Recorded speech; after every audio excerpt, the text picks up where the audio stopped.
Hi DSC aspirants. హెచ్జిటిలోని text book ప్రకారం 6th class maths short notes and questions నచ్చితే like చేయండి, subscribe చేయండి.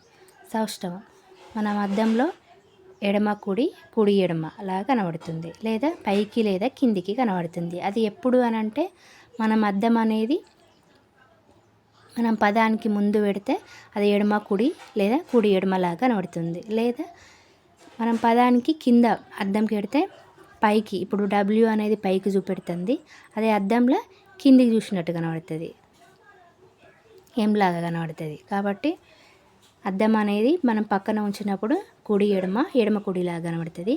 మనం అద్దం అనేది కింద ఉంచినప్పుడు పదానికి కింద, ఇప్పుడు ఈ డాట్స్ చూపెడుతుంది. ఇప్పుడు డాట్స్ ప్రకారం అద్దం అనేది పక్కన ఉంచినట్టు.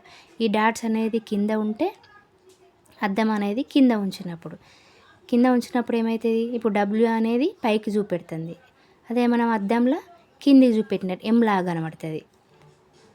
ఇలా అద్దం పక్కన ఉంచిన దాన్ని బట్టి కుడి ఎడమ ఎడమ కుడి, లేదా కింద ఉంచినప్పుడు పైకి లేదా కిందికి చూపెడుతుంది.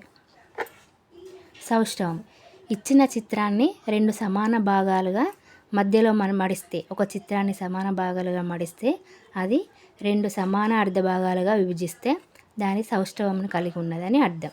ఈ సౌష్ఠవాన్ని పరావర్తన సౌష్ఠవం అని కూడా అంటారు. ఎగ్జాంపుల్, ఇప్పుడు ఒక పేపర్ను మనం సగానికి మడిస్తే 2 సమాన అర్ధ భాగాలుగా విభజించింది, కాబట్టి ఇది సౌష్ఠవాన్ని కలిగి ఉన్నదని అర్థం.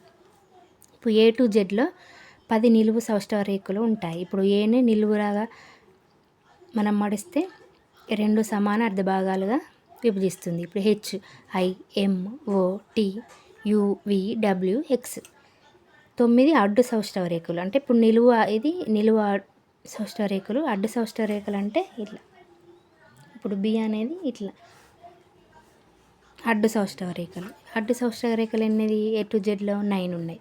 అవి ఏంటి? B, C, D, E, H, I, J, O, X. ఇవి అడ్డు సౌష్ఠవ రేఖలు, ఇవి నిలువు సౌష్ఠవ రేఖలు. అడ్డు నిలువు 2 సౌష్ఠవ రేఖలు కలిగి ఉన్నది ఇందులో H, I, O. H, I, O అనేది 2 అడ్డు నిలువు సౌష్ఠవ రేఖలు కలిగి ఉంటాయి.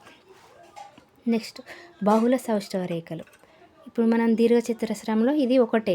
ఇప్పుడు ఏలో ఒకటే సౌష్ఠవ రేఖ ఉంటుంది, బిలో ఒకటే సౌష్ఠవ రేఖలు. ఇలా కాకుండా ఇప్పుడు దీర్ఘచతురస్రానికి 2 సౌష్ఠవ రేఖలను గీయచ్చు. ఇప్పుడు అడ్డు నిలువు.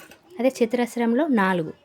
ఇప్పుడు పైనికి కిందికి ఈ సైడ్లో కూడా 2, 4. సమబాహు త్రిభుజంలో 3, సమద్విబాహు త్రిభుజంలో 2.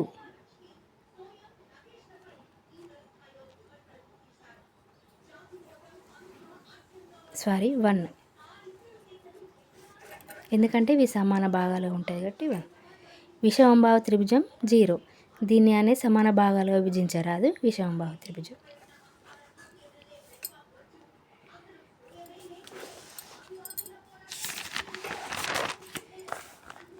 సమబాహు లేదా రాంబస్ని 2 సౌష్ఠవ రేఖలు ఉంటాయి. షడ్భుజి అంటే 6 భుజాలు కాబట్టి 6 సౌష్ఠవ రేఖలు ఉంటాయి.